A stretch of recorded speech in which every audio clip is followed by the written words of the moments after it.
And welcome back to round 3 of North American Vintage Champs. I'm Kevin Crone with Luis Scott Vargas. And before we dive into our next match, we will have a word from our sponsors here. First and foremost, Card Titan bringing you this whole event. And they have a discount code for 10% off your order, Eternal Weekend 2023 on their site. As well as Gamegenic, the same code for a similar discount for Gamegenic supplies this weekend. That brings us to our feature match for round 3, featuring Brian Coval of Bosch and Roll fame on Oath of Druids versus Mark Hornung on Mono White Initiative. We just saw Mark victorious over Hollowvine in our prior match, and here we are, off to the races. It looks like Mark has 6, but with a Chancellor on turn 1, and demonstrating the interaction that you just talked about, Luis. Chancellor going straight under Chrome Box. He has a Cavern, and we don't get to hear what Mark names with Cavern because there are a few options in this Mono White Initiative deck. Might be Human. Let's see what he deploys. Thalia? No, that is Dauntless Dismantler. That's the new card I alluded to when we were previously reviewing this deck, causing Brian's artifacts to enter the battlefield tapped, which does a pretty good job at preventing a turn 1 Oath of Druids, although I don't know if Mark knows that. Well, the nice part for Brian is, Mark Mulligan played a Chromox. If you just go Strip Mine, which he has in his hand, on this Cavern, and then play your tapped Moxes this turn, it's like you both kind of skipped a turn, except it negates the effect of the Dismantler. You do have to watch out for the Dismantler's ability to blow up uh, all the artifacts in play, but that will blow up the Chrome Mox as well. So Mark is in a spot where he might be too low on resources to play too much more, especially if he doesn't have one of those soul lands like an ancient tomb. And I guess these decks don't always even run City of Traders. He's not currently doing that. So this could be a tough game for Mark. That strip mine hitting the board right now. Very much so. Dauntless Dismantler creates an interesting tension against the deck Oath of Druids conceptually, because it's an early disruptive element that can leave the battlefield at its own whim, basically, to prevent Oath from triggering. But that doesn't change the fact that this is a difficult matchup for Mark. And And no he's follow got, up, no surprise on 2 mana. just a wasteland. So Brian's going to fetch here knowing that there's a wasteland in play. So some amount of the time you're going to end up looking for your one island here as he looks at his opening hand and decides how bad is it to get an island versus how bad is it to get wasteland. That is the question he's got to face right now. And given the Chancellor trigger, there's the island you mentioned. Given the Chancellor trigger that's waiting to happen on Brian's first spell still, my guess here is that Brian is fetching in his main phase in order to fuel the 1 mana necessary to resolve a Mox. I Which is certainly also hope he why played he wouldn't have played any last turn. exactly. Interesting. So he's paying 2 life. Similar 0 mana spell, paying 2 life and 1 mana. It's a pretty rough deal on Gataxian Probe here, but it still resolves, and Brian's still going to draw a card and get Mox, Ruby, and Wasteland in Mark's hand. Ooh, this is rough for Mark. Well, Mark just needs to find one of his powerful 3-drops. He's got a ton of them in his deck, and Brian is kind of confirming, okay, this blows up both of our artifacts, right? Because he doesn't mind playing 2 artifacts, a Lotus Petal and a Mox here, because if Mark blows them up, well, he loses his own Chrome Mox, which is currently his only white source. Yep, and having seen the hand, Brian knows exactly that. Let's see what Mark came up with off the top. Combat for the Dismantler. No Dismantler is surprise funny there. because it does force you to play your Moxes ahead of time to get mana from them, but that also makes you overcommit, in which case it can, potentially blow them up. Worth noting that the ability on Dauntless Dismantler does not include, like Lion's Eye Diamond fame, does not include the tap symbol. So it can swing and blow up in the same turn. I think Mark is having that debate right now. Well, if you're Mark and if you drew a white source this turn, I think it's totally legit to just blow up your Chrome Mox and both the artifacts on Brian's side, because you're not doing anything. You're putting no pressure on Brian. The 1 point in turn really doesn't matter. And Brian's deck's got a lot of really powerful plays. This stops something like Tinker. It could potentially stop Flash or any 2 mana play if he doesn't have any other lands in hand. So even though it's not an optimal situation, if you've drawn a white source, then it's I think, worth delaying both players, basically. If you haven't drawn a white source, well, there's not that many cards that aren't a white source or a white card to play. So Hmm. we'll see what Mark ends up having, but Brian has to be feeling pretty good about this situation. We see Brian's hand now. Oh, well, in Yeah. fact, he's got to be feeling excellent about it because he's got Flash Atroxa ready to go there. And we've seen this play pattern already in round one. Flash putting Atraxa in play, if temporarily, long enough to get her trigger and put a bunch of cards into Brian's hand. Let's see how well he did with the top 10. Pretty hard to miss, but yeah, you could get like some sort of land artifact instant hand, but no, we've got Planeswalker, we've got, Beseiju. All right, actually, Mm, this was. This Oh, I is, like yeah, the not I the like the way best. Brian sorted it here, but Yep. not the best, but it's still probably good enough, especially since one of the cards left in Brian's hand that we know about is Demonic Tutor. Yeah. So you got to Yeah. feel This pretty is, good about the situation I agree with you. This could have been better, but it is going to be good enough, I believe. He gets because 4 cards: Oko, Mox Jet, Vampiric Tutor, and a fetch land. And that is enough to give him a straight line path to Oath of Druids. also Mark just isn't putting any pressure on Brian at all. So you just don't feel like you're in too much of a hurry with a Force of Negation in hand as well for Brian. Though that not the ideal card against the mono white initiative deck. That one Yeah. that one can come out after board. Mark's body language betraying not ideal options. Oh, look at that. Black Lotus. Well, And he's I gonna think have to he's gonna 2 for 1 himself, and there is the target for the Force of Negation, one of oh the yeah. select few that Brian Koval is actually really happy to cast. Yeah, that was a great deal for Brian here. Getting to trade 2 cards to stop Mark from playing a creature this turn. The longer the game goes on, the better at this point for Brian because he's got all the action. Mhm.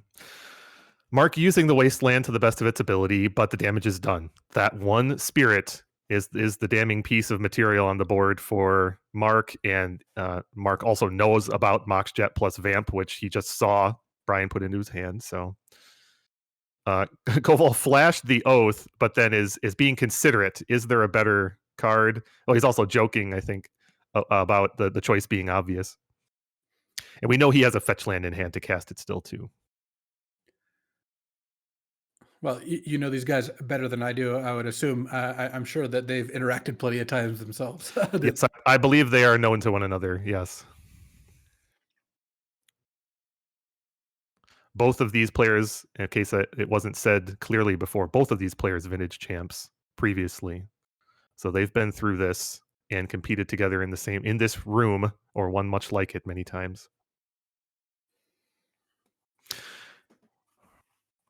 Here Brian fetches Bayou and puts Oath of Druid onto the stack as expected. Mark has very few outs right now. There's almost nothing he could draw that would really disrupt this situation. He could solitude his own spirit to buy time, but that would not be a game-winning play. He can hope that all the Atroxas are the bottom 3 cards of the deck. There's another cavern. We don't know what it named, but it's some variant of human, probably. And there they are, White Plume Adventurer. No human. That there is an orc. There you go. So I think that Mark drew the Lotus the turn prior when he made the Dauntless Dissembler play, and then was hoping to Lotus out last turn the Hmm. the White Plume. Force of Negation stopped it. Drew Cavern was actually a great draw. I mean, this is one of the better like comebacks you can have. It's just not going to beat an Atroxa in play, And I think you're right.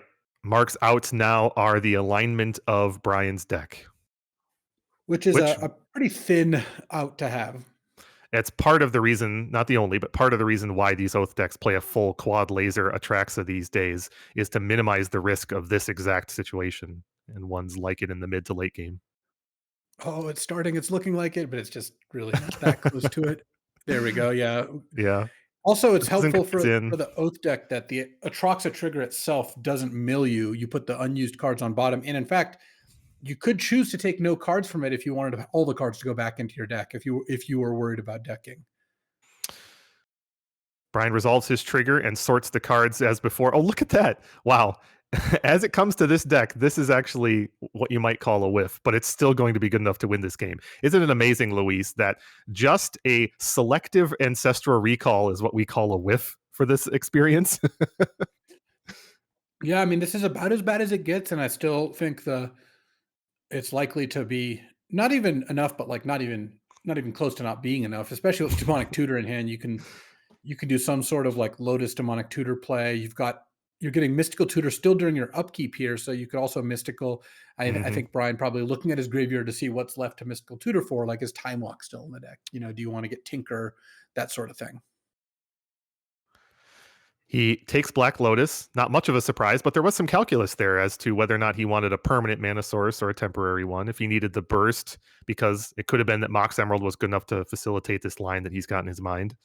And he takes Mystical Tutor over things like Force of Will. Again, not much surprise when Mark is empty handed or nearly empty handed. He chose not to Mystical on his upkeep, as you had theorized, but that's probably because he's choosing to Demonic Tutor in his main phase. Yeah, and it also could depend on what's left in your deck to go get. At this point, Mark still has the initiative technically, though Atroxa pretty good at fighting over the initiative as well. All right, Black Lotus and Demonic Tutor. So you see Brian tap Box Jet and sack Block Lotus. My guess is Black Lotus was sacked for blue. Sure enough, Time walks straight into the graveyard and Oko to seal the deal. Yep, Mark has had enough this game. Oh yeah, there's not a whole lot you could do even against the Atroxa. Of course, Oko plus Time Walk is just going to put the nail in the coffin completely. And going back to the sideboard here, now we're in a spot where the initiative deck has some haymakers. 4 copies of Containment Priest is the headliner for sure. Lauren of the Third Path can blow up Oath of Druids, which Oath always takes a turn it has a turn delay unless you combine it with Time Walk, which is always a fantastic thing to do. And yeah, that looks like you've also got a Grafdigger's Cage. So Mark certainly took Oath seriously, though Brian does get to bring in a bunch of good replacements for things like Force of Negation and Mental Misstep that aren't really going to do too much. And you talked about it in round one, but there is a real villain waiting in Brian's sideboard for Mark in the form of Sarah's emissary, which is just incredibly difficult to deal with because here's the thing: most of the good creature removal in the mono white initiative deck is itself a creature in solitude. And so when Sarah's emissary names creature to give Brian and all Brian's creatures protection from said creatures, it also invalidates solitude as removal. And you can expect that Brian is excited to bring those in. It's not even a legend; it's immune to Caracas, which is huge. Exactly. And a little bit kind of inscrutable. Like, why is Sarah's emissary not legendary herself? That's I find that odd. Well, so story-wise, it might be because the legend is the legend, and the emissary is like the helper to the legend. Mechanically, it's because they between Sarah's emissary and Archon of Cruelty, I actually think it specifically was to print some big, good reanimation targets that weren't legends to go with cards like Unmarked Grave and Persist, which don't work with legends. Gotcha. A There's a much more fun complete answer to your, kind of off the cuff musing than you were expecting, I'm sure, but hey, but I welcome it. There's a fun tension in sideboarding here with Brian versus the White Initiative deck because you saw the Dismembers. If you're watching closely, Dismembers came in as well. Now you might be saying, "Hey, wait a second! Oath of Druids is trying to have your opponent have creatures. Why are we bringing in Dismembers to remove them?" Well, that's because some of those creatures are just a little too difficult to you know to deal with when they're sitting in play. And against a deck that is trying to win with creatures 100%, as the initiative deck is, you have to be tactical about what you allow to sit in play and what you can't stomach, like Containment Priest. But then again, that is also what Oko is for, and Oko is for turning things like Containment Priests into Elk. so Mark's mulliganing, which I think he's done every single game we've seen him so far. So So far, it has worked for him, but we yeah, will he's 2-0. see. It hasn't hurt Yeah. him too much, but it is, I'm sure he would prefer to just get to keep a 7 at some point here. Especially with Chrome Mox featuring so prominently in this deck's mana base. Chrome Mox not very well known as a vintage card in the face of all the Alpha Beta Moxen, right? And other Moxen throughout history, like the Chrome and the Mox Diamond. The card disadvantage of Chrome Mox is, well, it's just mostly not necessary except when your deck is monocolor and looking to recoup the card advantage so reliably as this mono white initiative deck is. All right. Well, this seems like a pretty easy keep for Mark here. He's got doesn't have a turn one white plume, but he can play turn one cage into turn two uncounterable white plume thanks to Cavern of Souls and Ancient Tomb. He's got to decide what to put back here. Oh, looks like he's mulling to five. Oh Well, he can put no. back the two wastelands and kind of give up on those and go, Graph Digger's Cage into white plume or Anointed Peacekeeper if that's what he wants to do. This is still a fine opening for Mark. I mean, unfortunately for him, the cage doesn't disrupt Brian's development. It disrupts his end game, but it's still a fine progression that you've outlined here, and Brian has to account for it. Let's see how strong Brian's hand is since we haven't seen any of it. There's Mox Sapphire. There's Brainstorm. Okay, this is a great setup spell. Oh yeah, Brian is an eternal player through and through. I'm sure he's looking to get value out of a shuffle here too. yeah. Brian has a ton of cards in hand now, and it gets to sculpt with whatever the best of those nine cards is. It gets to keep seven of those, and well, Oh, kind of a weak land drop actually. Besage wow. as a land drop is not ideal. That is interesting. So Brian didn't have the fetch land on tap, was banking on finding it with Brainstorm. He was happy about the Boseiju in his hand, especially since it's there to be an answer to things like Cage, but was forced to play it as a land drop. That is definitely a show of weakness for Brian's hand, and we'll see what manner of reactive spells he has in it. He could still obviously come through with an Oath of Druids, but he's got to answer the Cage for that to be highly relevant. All right, Anointed Peacekeeper the play, uncounterable thanks to Cavern, Oh, and now Mark's going to see. oh, he's got the Sarah Emissary show and tell. So and double force of will, so that Cavern of Souls really coming in clutch. So Anointed Peacekeeper could name show and tell, and Mhm. likely will have to in order to delay that. I think you're right. But look at how effective that cavern was, and the reason why, as you predicted, that Mark kept it because those force of wills effectively stranded in Brian's hand. Now it's interesting that with two force of wills there, you're tempted to presume, and we didn't see his hand in advance, that Brian had some number of those in his opener. But he chose not to deploy them on the cage, likely because the Boseiju was sitting there and he was comfortable with Boseiju answering cage when the time came. One thing that's really sick about how Mark's deck is constructed, that Cavern is naming Cleric, I'm sure, because White Plume Adventurer is Ah, also a Cleric. is Seasoned Dungeoneer also a cleric? I believe I so. can't Let me I check. can't But recall. Yeah. yeah, oh no, that's a warrior. So you Oh, don't get the okay. three for, but You don't get the 3 still, for. getting to cast both of your cards uncounterable against a double force hand is a huge upside. And so Brian Ooh, kept Demonic Tutor on top from that brainstorm, potentially anticipating something like Anointed Peacekeeper. wisely done by Brian. And so now he's got a couple options. Can't always go for Ancestral. Drawing three cards it doesn't seem too bad. And then he could also get Lotus. If he gets Lotus, he could just cast Show and Tell, even with the paying the additional tax on Anointed Peacekeeper, and get a Show and Tell next turn. But it's got to be tempting to Ancestral to try to draw some extra mana sources. You could kind of have your cake and eat it too. Ooh, he Probably passed. not necessary to do that, especially since you have double Force of Will. So if you go Sarah's Emissary, naming creature, and then force any Swords to Plowshares, like you can kind of cruise to victory pretty easily there. And it's worth noting that this Anointed Peacekeeper, while a disruptive element, is not the fastest clock in the world, and Mark is not accruing additional advantage like he would be with a White Plume Adventurer over this turn. But here is said White Plume Adventurer, uncounterable again, as you pointed out, much to Brian's dismay. And here we go with the initiative, searching for our first planes, which Mark puts directly into the battlefield.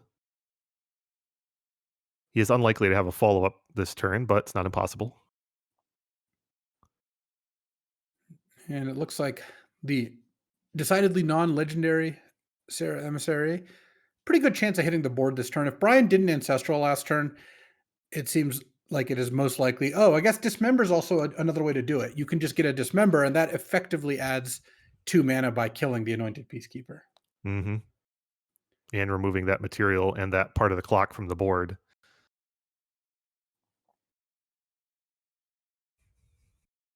It's also worth noting that Sarah's Emissary naming creature effectively nullifies the drawback.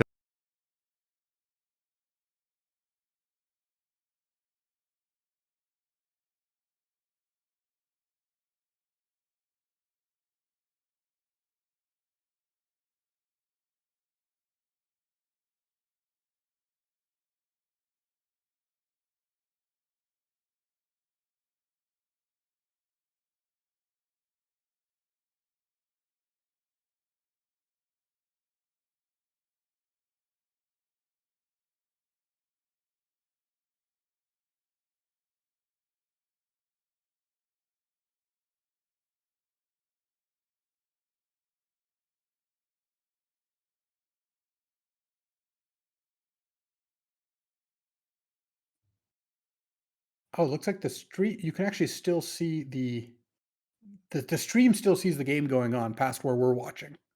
Oh, okay. Well, that's But better they for just them. can't hear it looks like they cannot hear us. Okay, looks like sound is back. All right, here we go. So Sarah Emissary hitting the board here. Force of Will stopping Swords to Plowshares. So that interaction did indeed come up, and now Mark is going to have to draw. It's a pretty big ask. He's going to have to draw 2 more ways to kill Sarah Emissary. Or, it kills him, and he's only got 2 turns. So I don't actually know it's possible. You can't even use Lauren because it targets the opponent, and currently Brian is unable to be targeted by Mark's creatures. And if you've never played against Sarah's Emissary with a creature deck, it is effectively miserable because it is completely unblockable. Again, protection from creatures if you've named them. You can't attack back past it, even though it taps to attack, because again, protection from creatures. It just shuts off all angles. Mark was undoubtedly pretty pleased to have that Swords to Plowshares in his hand in the moment, but again, because of all the caverning he did earlier, he knew about those Force of Wills laying in wait. And he had to hope to just power through them. Didn't really have much of an option here. Oh, you can't even take back the initiative against Sarah's Emissary because you can't deal damage with creatures to your opponent. Mm-hmm. Here it is, Containment Priest, a card that would otherwise have been excellent maybe earlier in this game, but is of no consequence on this board now. And we haven't seen Brian's hand for a moment, but we know there's at least one more Force of Will in waiting. And there's Yep. the handshake from Mark. Congratulations, Brian. Well, Oath of Druids is good against the all creature deck. That is something that is true. News at 11. So, again, Oath victorious. Oath is kind of running roughshod on camera for us here today. We'll see if that continues. But for the moment, we'll return back and give you our follow-up match as soon as we can. Yeah, it looks like we've got Greg Illig versus Samantha Murphy of Demir Storm. So we're talking Beseech the Mirror Storm here against Hollowvine. So a deck that we saw last round as well.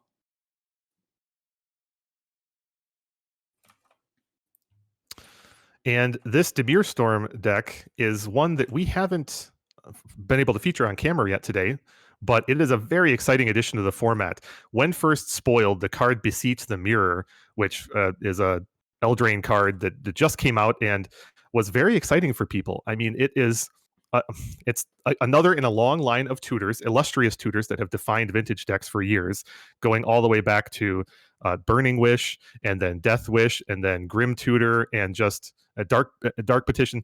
Just a long storied tradition of tutors in this vein that facilitate finding silver bullet win conditions in storm-based combo decks like this one, and this is no different.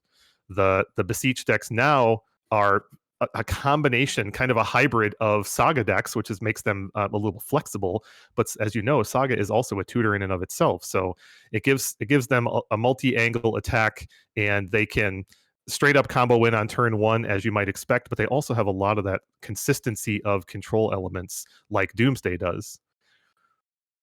On the Here flip we're side, we seeing see the dark side of Hollowvine, where Samantha's mulling to at least 5 here, since Mhm. Greg had already kept Samantha Drew is mulling again. If you don't have a Bazaar in your opening hand, you have to mulligan. That's just a straight up rule.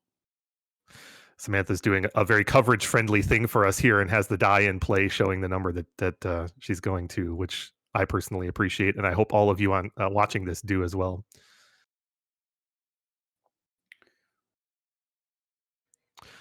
Samantha made top 8 of the legacy portion of this weekend last year, so she's no stranger to these coverage tables.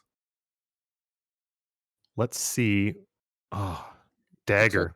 going to 4 here. The die goes to 4, as you said.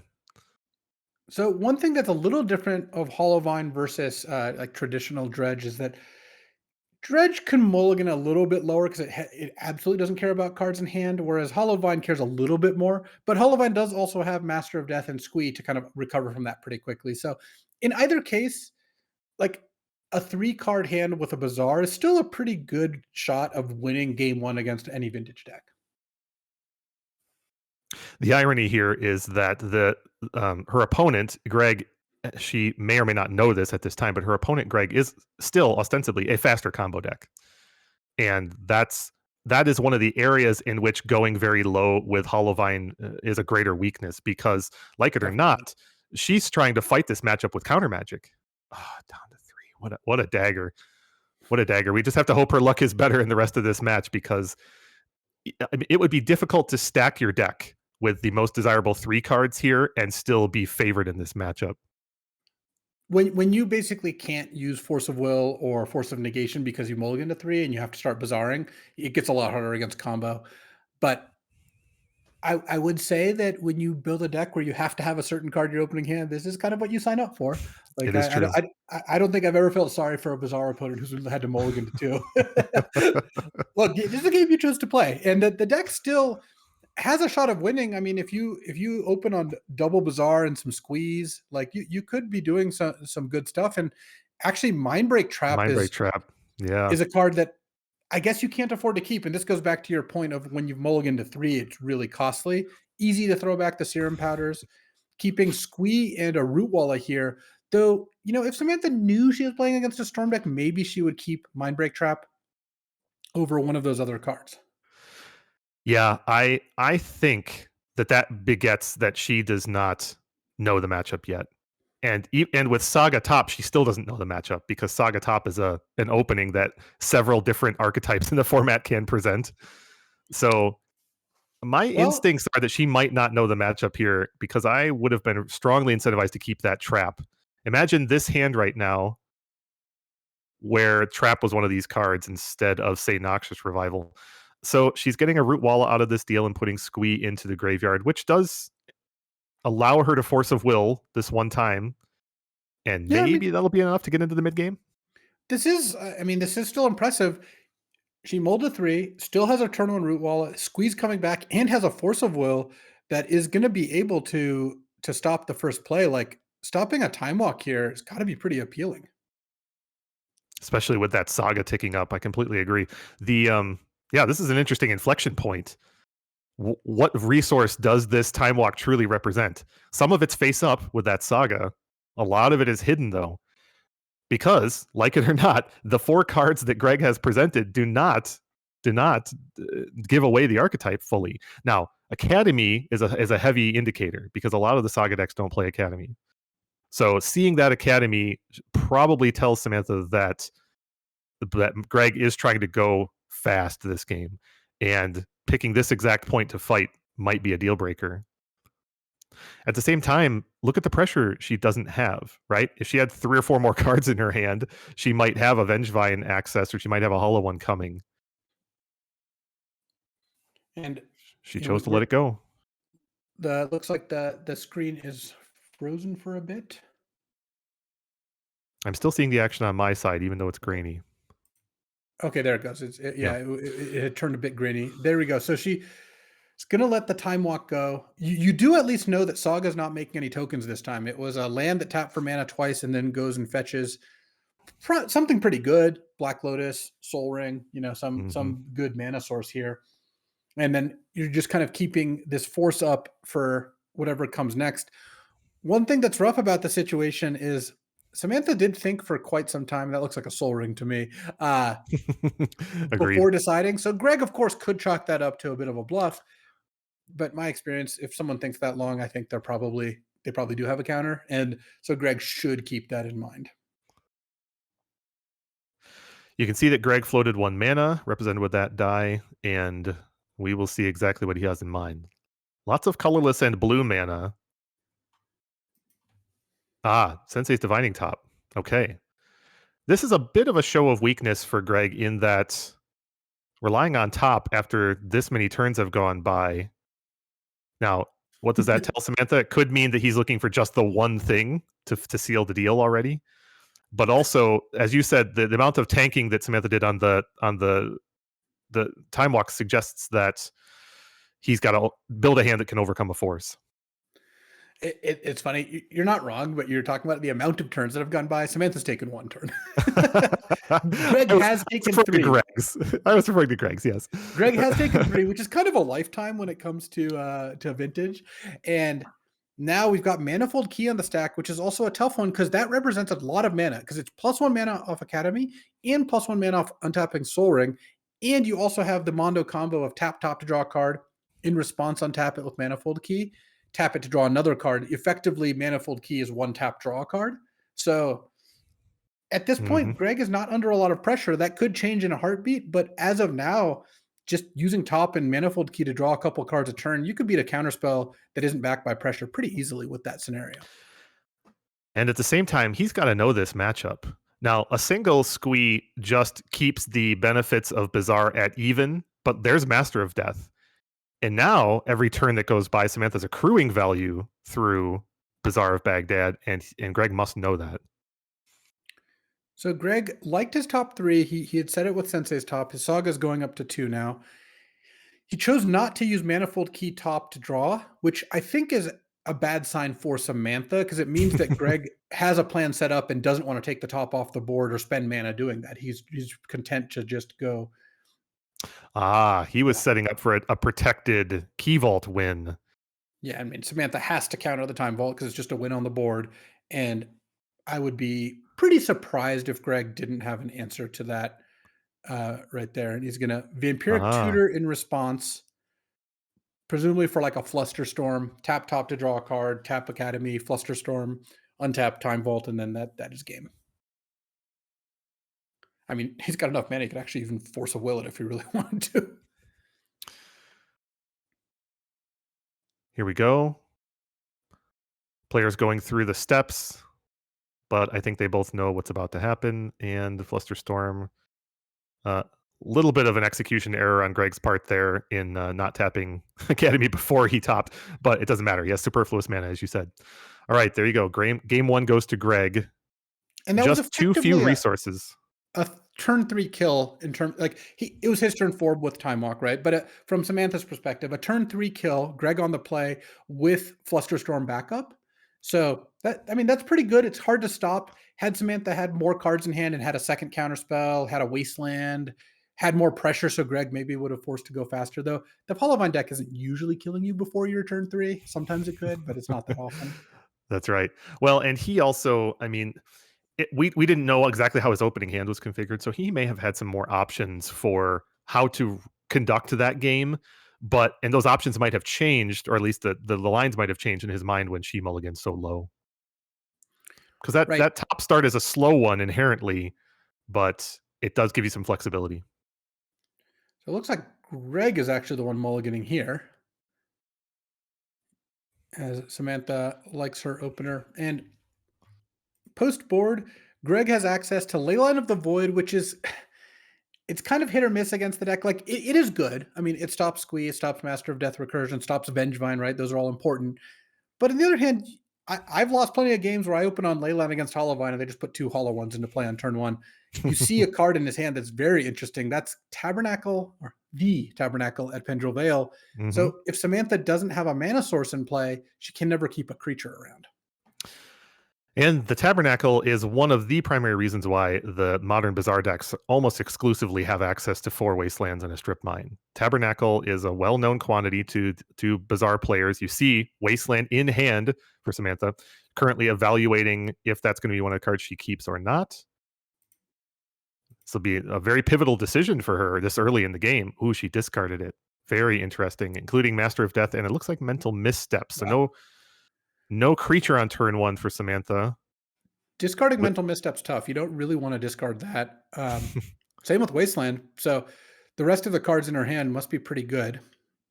I guess she wi- also mulliganed as well in order yeah, I to think she was just on 5. yeah, just have 4 cards in hand here. Wasteland and Mental Misstep could have answered both of these cards from Greg. Same opener for Greg. Saga into top. We'll see if it pays off as well for him. Ironically, both players playing very similar games to game 1. This time, Samantha has Master of Death instead of Squee, but the impact remains very similar. Master Well, of Death is superior in that it is a blue card that can pitch to a force. It is inferior to Squee in that it costs you a life to recur. one thing Samantha has that she didn't have game 1 is double Bazaar. So whatever she's doing, it could at any given turn, it's like all of a sudden you discard 2 Vengevines and play 2 hollow ones and the game just completely shifts. So here we're seeing a discard of a Vengevine and 2 Masters of Death with another Bazaar activation coming, though it looks like she kept Force of Vigor and a green card over the Wasteland and the Mental Misstep. It makes Hmm. total sense. And in fact, if she wants, she could Force of Vigor the Saga and the top. It kind of forces the top to get tapped and kills the Saga. It's not the most value laden play, but it could happen. It would be a much better tempo play if she were applying pressure. And as we can see here, she decides her second Bazaar activation. Sadly, she's not applying pressure. And I'm sure she's evaluating that exact calculus right now. In fact, what she discards here and now is going to tell us exactly how highly she values what you're talking about. It looks like she's binning the Squee, of course. You got to bin Force of Negation because you don't even have a blue card. And then it's like, do you keep the Force of Vigor combo or do you keep Wasteland? Having already played a land this turn, I would be tempted with double Bazaar and 3 of the recur creatures in your graveyard, right? Squee and 2 Master of Death, to just discard the Wasteland, the Squee, and the Force, go for the Force of Vigor, and just basically use it to slow Greg down. But it's tempting to keep Wasteland instead because that does what Force of Vigor does at the cost of 1 card instead of 2 cards. What Absolutely. tilts the needle for me is you have 2 Bazaars going. You want action now, even if it costs you more cards, because you're drawing 5 cards a turn. Absolutely. Now, she did the first part of what you suggested. She's passing the turn. I think she's waiting for Greg to untap. And here's the decision point. There it is. Yep, and you get to target both because the Saga is an enchantment. You do get to use top and then tap top to draw a card, so it's more of a delaying tactic on the top, but it does blow up Greg's first land drop, and you're hoping that Greg's turn is just another, like, land, maybe cast top because you're tapping top, at which point you get to draw for your turn, get back your 3 creatures, Bazaar, and hope to find another Wasteland, hope to find you've already got a Vengevine in the graveyard, so if you find a pair of hollow ones, then that could, do some work too. It's funny to think back to the mulliganing decisions. Remember that Greg mulled low this game, and he was looking at a hand of triple Urza Saga and put 2 of the 3 on the bottom. Now, I don't think that was the wrong choice, and I'm sure he's not being too results oriented, but it certainly feels sad that he doesn't have one of those at the ready. Maybe he drew another one though. Yeah, sure enough. The Urza sagas just keep on coming. And And there's so the do the top Sensei back. stops. The Force of Vigor was very close to a time walk there This in is terms of the effect. very, very literally what you said. A pure delaying tactic. We've got just a direct repeat of turn 1 here for Greg. But now you have to believe that Samantha is way ahead of where she was on turn 1 with double Bazaar and 3 cards coming back every turn. I don't know if this situation favors her exactly because the situation's still pretty draw dependent, but she has a lot of draws. I mean, having 3 of those recursive creatures means one of the Bazaars is just a land that says tap, draw 2 cards. Like, that is a busted card if you can, create that. And Hmm. we just saw a glimpse of it. She found a Wasteland, which is just, again, you just want to take as many, As, as many action turns neutral as plays possible. where you're wasting your time to waste their time as you can.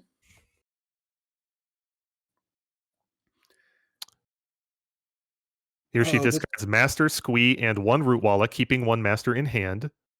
no doubt to support Force of Will. Really dangerous for Greg here. Samantha finds another Root Walla or a hollow one. We've got a Vengevine coming, and then we're going to see the first the first instance of actual pressure. And oh, there we There go. it That is. double Root Walla. So Oh, now excellent. we've got a bunch of creatures in play. Greg is going to get an opening to tabernacle all those creatures away, though. If Samantha just wastelands the Urza Saga, which is an extremely tempting play to make, Hmm. we are going to see uh, the Tabernacle at Pendrell Vale come down and negate that. Is Samantha not playing a land? That Huh. Well, there's two wastelands in her graveyard. That Did she not retain one?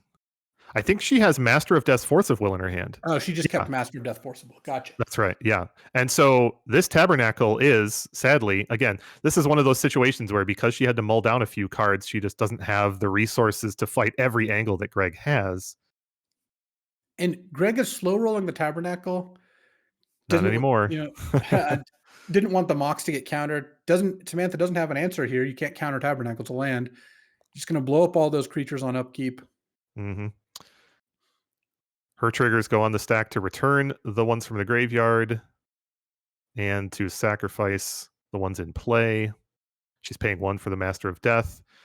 She still has another Master and Force of Will in her hand from before. So I do think this is still pretty favorable for Samantha. Just having double Bazaar going is awesome. Oh, look, she found another wasteland. So Hmm. now she should be fine. Because the Tabernacle, yes, it killed some Root Wallas, but it didn't, it's not going to answer Vengevine permanently. The Root Wallas are just 1/1s. It was kind of like an Oath of Druid situation where you can't progress the game until you deal with it. But Wasteland does deal with the Tabernacle. So I don't Hmm. think that she's in bad shape now. And plus, any combination of cards that she draws right now that isn't answering a Tabernacle is almost certainly simply defensive measures that prevent Greg from winning, additional forces, etc. Pretty So, pretty clear set of discards here because now you can discard the Master of Death because you'd rather pitch Force of Will to Force of Will. You discard a Root Walla, and then you discard a Caracas, which isn't currently doing a whole lot for you. It lets you play the Hollow One, get back the Vengevine, and then follow up as the last play of the turn, Wasteland. and she's doing a similar thing that Greg did on his team. On his turn, you mentioned the slow roll, right? She's letting all the other steps execute in case he had a point of interaction, and then following up with the Wasteland, which lets him know now that all those creatures are going to sit there. That was I think a pretty, could be a costly error on her part where you don't need to Wasteland the Tabernacle right now. You can just wait. There's no reason not to do that. And the reason to wait is that if Greg had a second Tabernacle, because it's legendary, he could It's actually play it legendary. right now. Yeah. But I think Greg only runs one in any case. He does, but some decks run two. So just something Yeah. to keep in mind when you have that. There's just, it's not like the Tabernacle taps for mana. So you don't really get anything out of letting Greg have it in play for a turn. Most decks in the format that run a Tabernacle run a single one, and I think Samantha might have a bit of muscle memory in that regard, but I think you're right. Well, here the saga is getting Pithing Needle, doubtless naming Bazaar of Baghdad to shut off the value engine that Samantha has. Are And you sure it might name Blazing Rootwall to prevent the +2/+0? in That I actually other don't even versions, think Samantha can activate in her deck. She doesn't have any red mana. this particular deck does not produce that mana. Although there are other, Hogak variants of Bazaar that have similar cards but also produce green mana to do the root walla pumping. And there she's Indicating moving. nicely that the Yeah, bazaars are shut down. appreciate that, Samantha. She The clearly market is is experienced closed. with playing toward coverage. So, on the one hand, Greg has shut off Samantha's card draw and deck searching power, right? Like those two bazaars getting turned off is a really big deal. On the other, though, he's at 12 facing down 9 power. He's got to Mhm, have something else. If he has something else, he is in really good position to win. But remember, Samantha's last card in hand is Force of Will, last two cards. So mhm. Greg's going to need not only something good here, but also a counterspell, unless he I guess he could figure out a way to get his Tabernacle back, but there's not that many ways to do that either. And if Greg was paying close attention over the last few turns, he noted that Samantha skipped discarding a Master of Death one time and then discarded a second one last turn. That is kind of a red flag to him that she was keeping it so to support a force on one turn and then didn't need it again the second time. Oh, and here you go. As you said, here's Tinker, Force of Will. Could have been All right. predictable to Greg. Let's see how he responds. Oh, he He had doesn't have it. Yogwill too, but Yogwill and Tinker were the same where if they resolved, you probably would win, and if they didn't, you would lose. He didn't Mhm. have much else. And that was a good showing from both decks. You know, Samantha had pressure, had double bazaar, had a force of vigor, had force of will.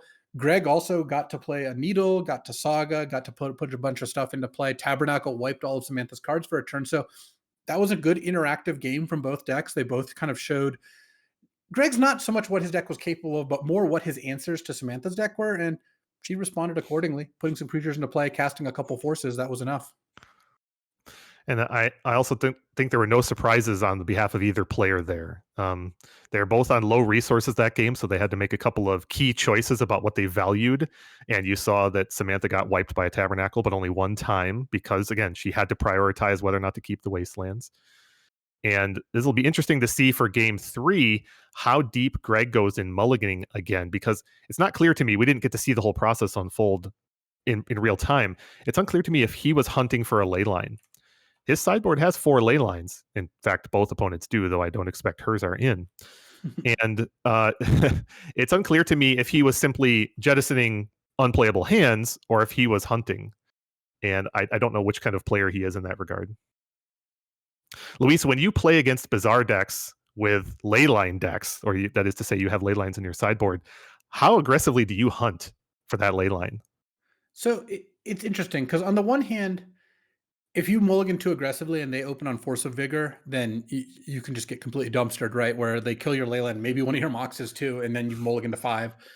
But on the other, you're just not beating Dredge with like an average hand. So the way I look at it is when I have 4 ley lines in my deck, or any number really, against a Dredge or Bazaar deck after board, if my hand is awesome without a ley line, I'll keep it. If my hand is mediocre with a ley line, I'll keep it. If my hand's mediocre without a ley line, I'm usually not that into it because you have this like 10 out of 10 card, a 0 mana card that they have to remove in order to progress their game plan. Yeah, Mhm. you want that card in your opening hand because it's also a 0 or close to a 0 outside of your opening hand. Totally agree. Both players had what I would call medium hands in that situation, and both are going to 6 right now. No one had the obvious. Samantha had no Bazaar, Greg had no ley line, and the rest of the hand was, I think, as you described.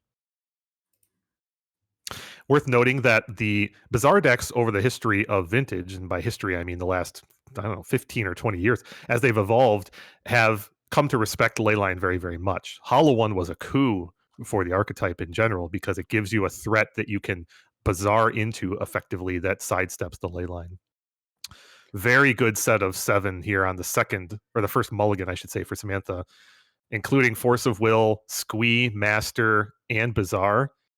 This has everything except, I would argue, interacting with Leyline. Well, Greg So mulliganed a hand with some black card that I couldn't tell. Clearly not a ley line. Because I think that he would also at this. The other thing is once you've mulliganed once or twice, you're kind of in this death spiral because you don't want to keep an average 5 card hand or 6 card hand. You're just not going to win. You might as well go to 4 and hope that there's just a leyline. You just open on leyline force of will blue card, and your opponent's going to be in a lot of trouble. Greg's on 5 here. Let's see how good it is.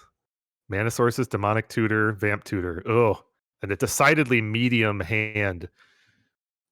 Look at all Well, those mana sources. Now he can play the tutors on 1, both of them if he wants. I mean, you can put back like Vamp Tutor Underground Sea or maybe Vamp Tutor Lotus Petal if you want, and lead on turn 1 Demonic Tutor, turn 2 Urza Saga plus something else.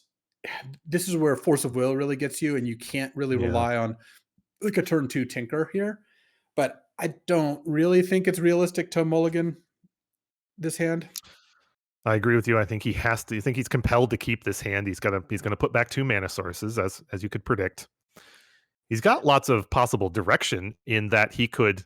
I mean, he could even set up turn 2 Leyline if he wanted to. Not that I think that's best, but he can go get Tabernacle on his first tutor if he wanted. I think that I think the biggest question here is whether you keep Vampiric Tutor, and I would be kind of tempted to put the vamp back and keeping it like a lotus petal maybe, but it's close. I'm not confident in that play. One It thing looks that's like awkward about it he's being a considering both tutors plus saga. yeah, I mean, you're definitely keeping an Underground Sea and a Mox Sapphire and a Demonic Tutor. I think that's, like, kind of unquestionable. Mm-hmm. I would not put back Urza Saga. I mean, maybe it gets wastelanded, but, so be it. And then you can lead on Urza Saga. One of the nice things about maybe leading on Urza Saga is it forces, Samantha to wasteland on turn 1, and then Greg is not gonna cast Demonic Tutor, is just gonna pass with Vamp Tutor up. I think my read on this is that he's valuing watching her first turn unfold to Mhm. determine what he's going to vamp for. Yeah, the biggest danger there is that when you get your the card you vamped for Force of Will, it's a little bit rough. Though, if Samantha opens on double Hollow and double Vengevine, then you just need to vamp for a Tabernacle, and you won't know that until she takes her turn 1. Yep. And the flip side is by waiting and presuming she has Bazaar, you're giving her access to 3 new cards, which dramatically increases her chances of having Force of Will for you. She discards Squee, Master of Death, and Petrified Field. So, really good value play. When your opponent molts to 5 and you have a Force of Will in hand, I love that you get to start with uh, just a bunch of extra card draw mechanisms here. Absolutely. I can't imagine that she is unhappy about this configuration right now. No, and she's keeping an extra root wall in hand because you kind of want to play that the turn your Vengevines hit the bin, and also she's got Wasteland up, so is really looking forward to Wastelanding Greg on turn 2. So if you're Greg, what do you tutor for? You could tutor for Needle. I mean, there's a lot of cards you can tutor for that just get countered. One reason not to tutor for something like Tinker is you really don't want to get Tinker Force of Will. They cost you so much resources. But if you tutor for Needle, you cast Needle, you maybe get it forced, and then you can Demonic Tutor for Tinker and try to set up a turn 3 Tinker. Like, that is a pretty reasonable way to sequence things. And this line from Greg is a bit mana inefficient, right? The Sapphire mana on 1 is going Oh unutilized, but wow, she's considering forcing, and that's reasonable too because she's wondering what can Greg get that's uncounterable. Well, he could maybe get a Strip Mine, like these decks sometimes would play that, and if he Strip Mines my Bazaar, that's really bad for me. But Storm decks or blue black artifact decks don't usually play that. So you got to balance what's the percentage that he gets something uncounterable versus making him waste his draw step when he's already mulled to 5. and she knows the Tabernacle's on the menu, but she's got that covered, as you said, so she really doesn't fear it. No, that Tabernacle's not, I think, a big part of the equation. And Yeah. correctly, in my opinion, Samantha lets the vamp resolve because Force of Willing, the card you vamp for, is so much more powerful. So we'll see if Greg goes with the needle play, which I agree would be a good card that she must respect and probably respond to with a counter or a force of vigor. And then he can continue with the demonic tutor plan. That's a good use of his mana next turn, gives him some flexibility. One moderately inconvenient part for Greg is if he goes for needle and her answer is force of vigor, he doesn't get to know that um, before committing to his demonic tutor. That's So true. if he makes that play, he's got to just go ahead and put demonic tutor on the stack without knowing that she's got the force of vigor. Samantha's Oh, this is interesting. doing a This is little interesting. Hollywooding here. Oh no, she's gonna. Oh, she's got the Noxious Revival, which you can use as a proactive disruptive element, and she's putting the vamp on top of Greg's deck. What a clever usage. Now she is comfortable that her Bazaar is not going to get removed, which is not something this Dimir deck does. Wow, what a I like great that play. disruptive That's a play. really good play. I thought she was bluffing a Force of Vigor, and I thought that was like okay, but no, that is basically a time A walk time here. walk. How many time walks has she got in this match, right?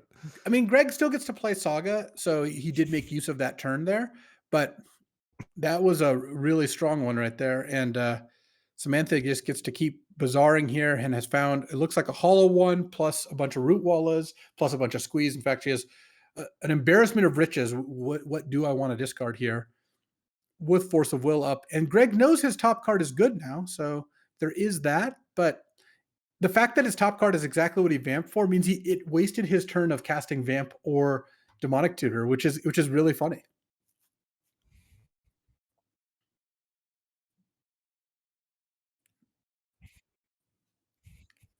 All right, so in comes the blazing root walla, and whoa.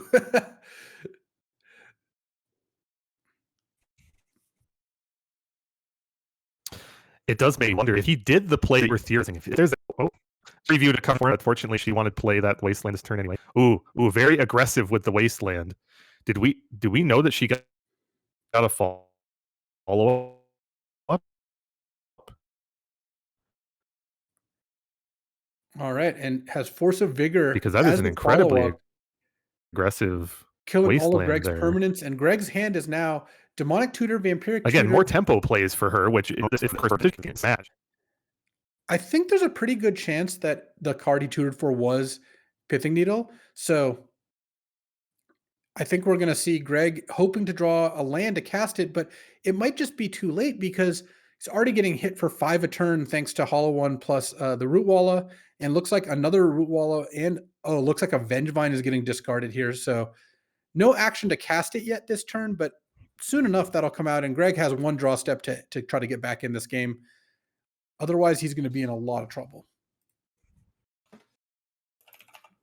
So here comes back Masters of Death, and Greg is getting pummeled for 5 here, and it could be more depending on what this Bazaar turns up. And these have been kind of textbook Hollowvine games with Wasteland, Force of Will, Force of Vigor, in this case, Noxious Revival even as disruption, followed with a bunch of 0 mana pressure, and it's aggro control at its finest here.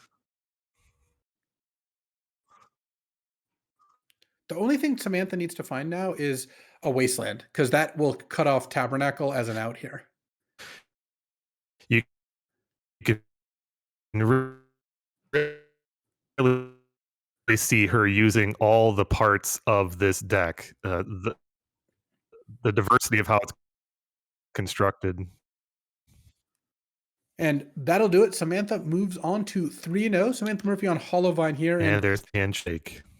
Greg is going to have Well, to Samantha, you can see her battle back from 2-1. using all just all All right. We're going to take a quick break here, and we'll be deck. back with more vintage here very shortly.